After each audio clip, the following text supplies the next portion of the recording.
Hello, नमस्कार, राधे राधे। मैं विवेक और आज का हमारा टॉपिक रहेगा क्या अनुसूचियाँ। तो आज हम पढ़ेंगे अनुसूचियों के बारे में। तो सबसे पहले हम बता दें कि हमारे मूल संविधान में 8 अनुसूचियाँ थीं। वर्तमान में कितनी 12 अनुसूचियाँ हो गई। कितनी 12 अनुसूचियाँ होंगी। तो सबको हम एक बाई एक पढ़ेंगे।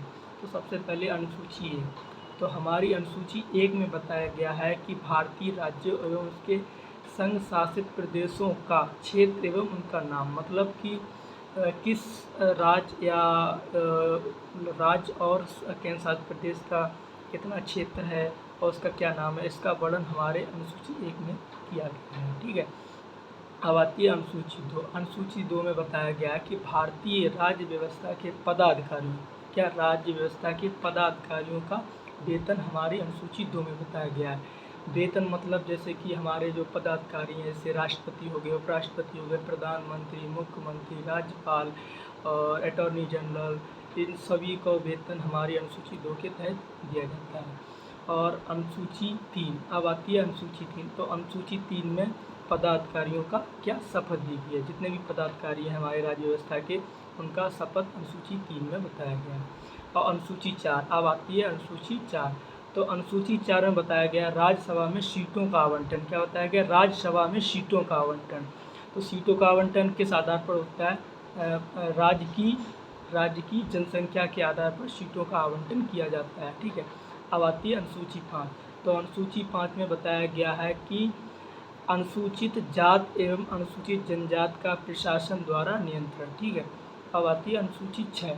तो अनुसूची 6 में बताया गया कि असम, मेघालय, त्रिपुरा और मिजोरम, असम, मेघालय, त्रिपुरा और मिजोरम को प्रशासन द्वारा विशेष प्रावधान, मतलब इन 4 राज्यों को प्रशासन द्वारा विशेष प्रावधान दिए गए हैं। ठीक है।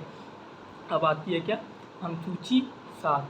अनुसूची 7 में बताया गया है कि संघ और राज्यों के बीच शक्तियों का बंटवारा, और शक्तियों का बंटवारा 3 आधार पर किया जाता है। संघ सूची 3 सूचियों में बांटा गया है शक्तियों का बंटवारा। ठीक है। बंटवारा 3 सूचियों के आधार पर किया गया है, संघ सूची, राज्य सूची और समवर्ती सूची।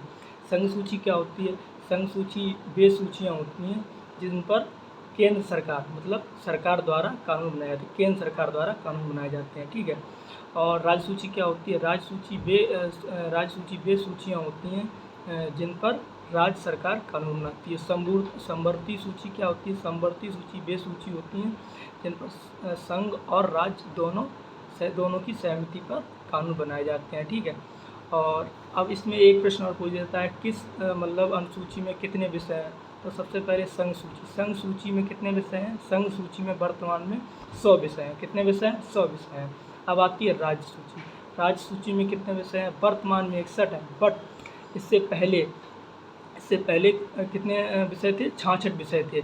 और 42वें संविधान संशोधन के तहत 5 विषय समवर्ती सूची में डाल दिए गए हैं। समवर्ती सूची में अब कितने विषय हो गए? 52 हो गए। लेकिन पहले कितने थे? 47 विषय थे। और समवर्ती सूची में अब 52 विषय हो गए।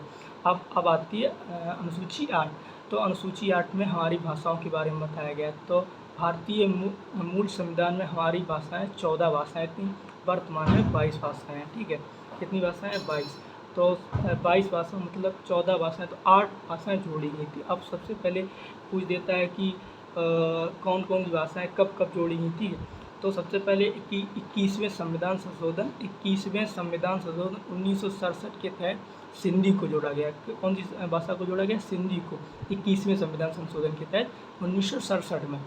अब आती है 71वां संविधान संशोधन। 71वां संविधान संशोधन 1992 के तहत 3 भाषाओं को जोड़ा गया, नेपाली, मणिपुरी और कोंकणी। नेपाली, मणिपुरी और कोंकणी। कोंकणी कहाँ की भाषा है? गोवा की, ये सबको पता ही होगा। ठीक है। कितनी 4 भाषाएं जुड़ चुकी हैं। अब 4 भाषाओं को और जोड़ा गया था। कब जोड़ा गया था इनको जोड़ा गया था 52वें संविधान संशोधन। 52वें संविधान संशोधन 2003 के तहत। कौन कौन सी? सबसे पहले एक मैथिली होगी, फिर बोडो हो गई, फिर संथाली होगी, फिर अपनी डोंगरी होगी। ठीक है। तो अब पूछ देता है कि मैथिली कहाँ की है, मैथिली है बिहार की। तो हम मैथिली को कैसे याद करेंगे, मैथिली मतलब मैथिली शरण कहाँ के थे, बिहार के थे। तो हमारी मैथिली कहाँ की भाषा होगी, बिहार की होगी, ठीक है। बोडो, बोडो कहाँ की भाषा है, नागालैंड की। कैसे याद करेंगे, बोडो एक जनजाति भी है नागालैंड की, पता होगा आप लोगों को अगर जनजातियाँ पढ़ी होंगी तो। और फिर आती है अपनी डोंगरी, डोंगरी कहाँ की होगी, हिमाचल प्रदेश की। कहाँ की होगी, हिमाचल प्रदेश और जम्मू कश्मीर की, ठीक है। अब एक और कौन सी संथाली, संथाली भी एक जनजाति है, कहाँ की है, झारखंड की।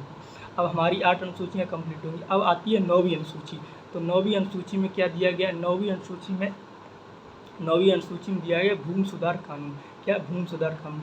इसको भारतीय संविधान में प्रथम संविधान संशोधन 1951 के तहत जोड़ा गया था। प्रथम संविधान संशोधन कब जोड़ा गया था, प्रथम संविधान संशोधन 1951 के तहत।